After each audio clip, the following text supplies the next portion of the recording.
11 heures sur Télé Djibouti. Bienvenue à vous dans cette nouvelle édition. Voici les titres.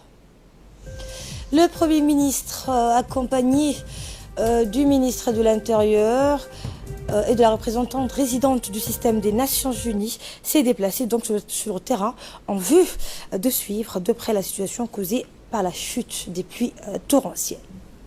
Bonjour et merci de nous accueillir chez vous. Abdulkader Kamel Mohamed, accompagné du ministre de l'Intérieur, Hassan Omar, et de la représentante résidente des agences du système des Nations Unies, Madame Barbara Manzi, a effectué aujourd'hui un déplacement sur le terrain en vue de suivre de près la situation causée par la chute de pluies torrentielles et d'évaluer les efforts entrepris pour porter assistance et secours aux populations sinistrées et enfin de débarrasser les axes routiers, les écoles ou les zones résidentielles des flots d'eau qui stagnent. Le Premier ministre a tenu en outre à se rendre au quartier général de la protection civile sur qui repose une grande partie des efforts de retour à une normalisation de la vie courante. Les membres du gouvernement ont été informés de l'état d'avancement des opérations dans chaque quartier où des maisons ont été inondées. De son côté, la représentante des agences du système des Nations Unies à Djibouti a indiqué que l'ensemble des agences des Nations Unies sont prêts à aider Djibouti à dépasser le cap. Également dans l'actualité, le bureau régional de l'Organisation internationale de la jeunesse islamique, plus connu sous l'acronyme de WAMI, se trouvant à Djibouti, a remis aujourd'hui au secrétariat exécutif du Haut Conseil islamique quelques 5000 exemplaires du Saint-Coran. Le Conseil islamique étant placé sous l'autorité du ministère des Affaires musulmanes, de la culture et des biens WARF. La cérémonie de remise des 5000 exemplaires du Saint-Coran s'est déroulée au siège de cette ONG qui est une organisation caritative, active dans plusieurs domaines et ce depuis 2000. Le chef des projets de l'Organisation internationale de la jeunesse islamique, Abdulwaris Ali Aden, a rendu hommage au rôle du Haut Conseil islamique qui se chargera de la distribution des livres saints dans les mosquées et dans les centres d'apprentissage et de mémorisation du Saint-Coran. Et pour sa part, le représentant du secrétariat exécutif du Haut Conseil islamique a exprimé toute sa gratitude à l'ONG WAMI.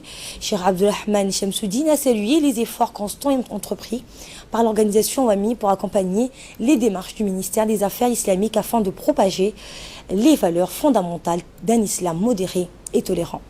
L'ONG WAMI avait remis l'année dernière la même dotation, soit 5000 livres du Saint-Coran. Ces exemplaires du Saint-Coran seront distribués, a-t-il dit, en pleine période du Ramadan, mois béni et sacré pour les musulmans. Au cours de ce mois, et dans l'espoir de se rapprocher d'Allah, en demandant pardon pour les péchés commis, les fidèles musulmans se doivent de lire des versets du Saint-Coran et finir tous les chapitres. Et dans l'actualité hors de nos frontières, le Parlement du Zimbabwe fixe une nouvelle date pour l'audition de Mugabe. Et pour en parler, Ahmed Hamad est avec nous sur ce plateau. Bonjour Ahmed. Bonjour Asma.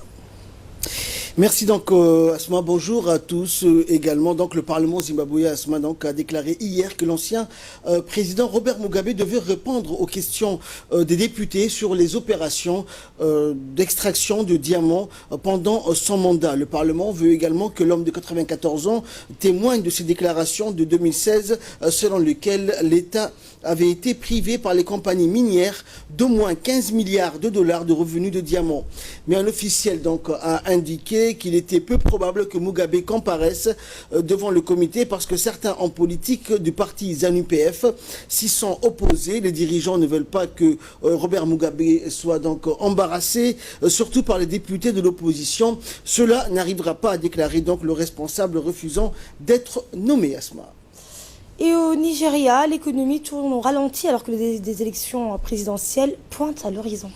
Effectivement, l'économie nigériane donc a tourné au ralenti au premier trimestre 2018. C'est l'aveu du Bureau national des statistiques. De quoi compliquer donc la tâche au président Muhammadu Buhari qui tient à briguer un deuxième mandat lors de la présidentielle de l'année prochaine 2019. Si la croissance économique du Nigeria était de 2,11% Asma au dernier trimestre 2017, elle a été d'à peine 1,95 au premier trimestre de cette année. Un véritable coup d'arrêt au regain soutien économique. Le Nigeria donc paye le tribut de la chute des prix du pétrole dont le pays tire plus de 70% de ses revenus. Et même si le secteur pétrolier a progressé de 14,77%, la croissance tant attendue n'a pas été au rendez-vous et la production de pétrole s'est établie à 2 millions de barils par jour au cours de ce trimestre contre 1,95 million au dernier trimestre 2017. Asma. Et à l'étranger toujours, en Cisjordanie, des rumeurs sur l'affaiblissement de l'état de santé du président Mahmoud Abbas se fait insistant. Ce dernier aurait eu un problème à une oreille, mais à présent on évoque une pneumonie. Mahmoud Abbas, le président de l'autorité palestinienne, est atteint donc d'une pneumonie, mais son état s'améliore. Tentant de calmer les rumeurs selon lesquelles il se trouve dans un état critique, l'autorité palestinienne a fait diffuser ces images de lui marchant aux côtés de ses fils et du directeur de l'hôpital Istahari. Et des responsables politiques sont allés donc lui rendre visite et ont confirmé la pneumonie. Abbas, 83 ans, a été hospitalisé dans la nuit de samedi à dimanche dernier pour des complications à la suite d'une opération à l'oreille. C'est la 3e fois en une semaine, Asma. L'état de santé du président de l'autorité palestinienne, connu pour être un grand fumeur, fut régulièrement l'objet de rumeurs, ce qui ravive à chaque fois les questions sur sa succession qui va donc s'avérer délicate. Sa dernière apparition publique date du 18 mai dernier, c'était à Ramallah avec le président du Panama. Et en Italie, on est toujours à la recherche d'un consensus pour former un gouvernement de coalition et désigner un leader en tant que Premier ministre. Luigi Di Maio, le chef de file du mouvement 5 étoiles, un mouvement qui est anti-système bien sûr, a annoncé donc hier avoir proposé au président italien le nom de Giuseppe Conte pour diriger le gouvernement d'alliance avec la Ligue du Nord de l'extrême droite. C'est au président de la République italienne, Sergio Mattarella, qu'il n'appartient de confirmer ou non cette nomination. Âgé de 54 ans, Giuseppe Conte reste un inconnu pour l'immense majorité des Italiens. Cet homme politique de gauche est toujours resté loin de la politique avant de se rapprocher du mouvement 5 étoiles. C'est un juriste et un universitaire spécialiste du droit civil et administratif et durant la campagne électorale, il était apparu au devant donc de la scène politique lorsque le mouvement 5 étoiles, le M5S, l'avait présenté comme possible ministre chargé de débarrasser la fonction publique des bureaucrates. Et pour finir, aux îles Hawaï, un volcan est entré en éruption. La colère du volcan Kilauea monte en puissance sur l'île américaine d'Hawaï et sa dangerosité, Asma, prend un nouveau tour. Une lave incandescente glisse désormais dans l'océan Pacifique. Elle provoque un phénomène dangereux. Des fumées d'acide et nocives se dégagent et se répandent donc dans l'air. L'agence américaine de géologie et sismologie décrit un mélange d'acide chlorhydrique, de vapeur et de petites particules de verre. Au moins 2 coulées de lave se sont déjà déversées en mer au sud-est du Puna, sur la grande île d'Hawaï. L'une d'entre elles a cependant été détournée en partie vers des cavités souterraines à cause d'une fissure qui s'est ouverte dans la roche. Merci Ahmed Hamed pour toutes ces précisions. Merci à vous de nous avoir suivis. Fin de ce journal.